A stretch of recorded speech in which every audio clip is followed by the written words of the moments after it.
Hi, welcome back to my channel everybody. It's a little bit of a different vlog today because, well, what's not to love?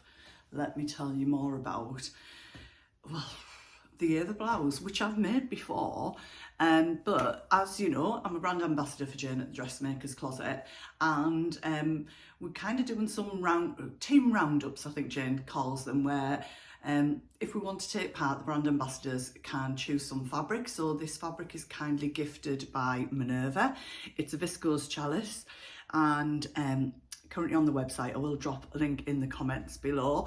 So this one did jump out at me. There were a few, I've got to say. I did have to kind of go, that one, no, that's out my basket, that one's in. But this one kept saying, pick me, pick me. And it's totally me. It's got all of my colours in that I suit. So, yeah, so we got this fabric. Obviously it has been gifted to me from Minerva, so thank you so much for that. And the challenge was for us all to make the Ava Blouse. So this is a pattern by Jane at the Dressmaker's Closet. I do have an affiliate link to that in my comments.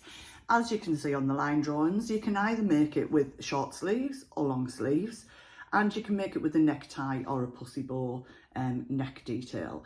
Now, I've made it once before in a cotton fabric with the neckties, but I did feel like that was a little bit too structured. It definitely needs something, I feel, with a bit of drape.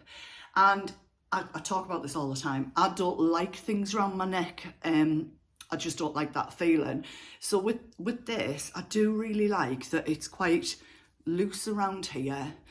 The pussy bow, it is a pussy bow tie, but sometimes they're just kind of too big, and I just feel that this is a lovely size necktie. So this is the pussy bow tie, and I would say that's probably about 3 centimetres or so finished. It was really easy to put together. As I say, I have done it before, but I did it with the necktie and with the pussy bow, I can't get my words out, the pussy bow neckline. It is a little bit different to put on. Now, I'm always quite honest about this. I'm not great at pattern instructions. So Jane does always have a sew along. So I was absolutely fine with it all until I went to following the instructions for the neckline. There's nothing wrong with them. I'm the same with Friday Pattern Company, with Tilly and the Buttons, with lots of different patterns. I need a visual sometimes to kind of connect with how something goes together. So I just followed Jane's sort of sew along on her vlog, and that has the necktie option, and then there's a different fabric, and it's the pussy bow neckline, and I just love it. I love these sleeves. So I used these recently and modified a different brand of dress pattern to put these sleeves in. So obviously this is the longer length with the cuff, and well, I just adore it. It feels so comfortable. So I made, let me just check in the instructions. I think I made a size 18. I'll just confirm that though, I'm pretty sure that I did. Yeah, I made the size 18. It's a lovely fit over my bust. I'm a 44 double D. It fits me great. I've got lots of room to move.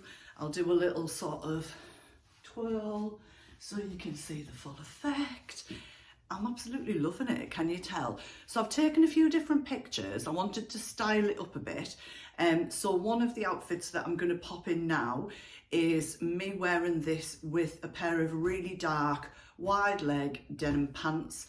What you can't see is I've actually put my pink DM sandals on with it, but I just couldn't get a picture that kind of showed that full length with it because I wanted to focus on the blouse. But I'm not a blouse person. I really just, I love the Sagebrush top by Friday Pattern Company, and I love this. I think these might be my two go-tos now. So when I styled it with those really dark trousers in this print, I just think it makes the print really pop, and I love it. So hopefully you'll see that picture going in now.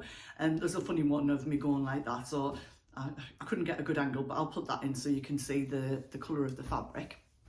And then you'll also see that I've shared a picture with a very pale chambray denim skirt, and I just thought that would look great with this as well. So I've just literally just finished that off. I particularly made it to go with this. It's just very plain, and I can kind of really see myself in the summer with my sort of my sliders on, wearing this with that. Again, I've got my pink DMs on still with it now. I don't know if you can see I'm wearing it with the skirt now. So I've just got it tucked in there. And I feel quite comfortable in it. I'm not always very comfortable with having blouses tucked in. I'm always very conscious of my tummy. But I feel like it, you know, this is such a great fit that I feel like it looks really, really nice. I'm just over the moon. And the final option, which one of the reasons that I chose this fabric is that I've got a purple poppy pinafore, which is also by Jane at the Dressmaker's Closet. And I knew that this fabric would look really nice with that. So as you'll see in the picture, I've popped that on too, so you can really see what it looks like under one of the pinafores. And obviously Jane's got the fleur pinafore and the poppy pinafore, and I think that this blouse would look fabulous under either, to be honest. I just think the style of it, I think even in a plain fabric it would be lovely. Viscose shallot's really a good choice for it. Viscose in general would be great. It's quite an easy make. The front is cut in 2 pieces, so you basically you have a notch here and you sew down from that, and then you sort of fold those edges in and top stitch, so you get the 2 lines of stitching here on the front. And then the sleeves, honestly, I must have put these sleeves into about 4 or 5 different garments now, and they go in like a dream every time. Obviously just putting the little cuff on and gathering that in. And then, as I say, with the neckband, what you do is you have it right sides together, and you attach it here and sew down. You can either do it with a point at the end or straight. I just chose the straight, as you can see. And then you do that on either side, and then you just turn it around and you top stitch. So you bring it together by top stitch. And I did go a little bit further. It's a little bit like doing the burrito method. You sort of kind of have it encased, and then you turn this part through, and that gives you these. And obviously then you just turn your points out and give it a press, and then you basically just bring in the underside and top stitch it round. So once I kind of wrapped my head around how I did it, it was really, really easy. I think when I did it with the neckties, I almost just did it as a bias binding and finished it off that way. So I did do it slightly differently, but yeah, it kind of, when I put this on, you'll see in some of the pictures and little videos, I was kind of like, oh, you know that bit where you just go like, oh, I quite like myself in this. And I haven't got a massive ego, honestly. So yeah, I think this fabric is one to make me smile. Whenever I put it on, I think it's going to make me feel good. Let me know what you think.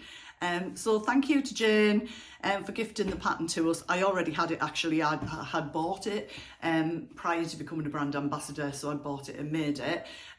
But thank you to Minerva for the fabric. And if you're looking for a simple blouse that's a really nice fit, then I think the Ava Blouse is probably one to go for. So yeah, let me know what you think.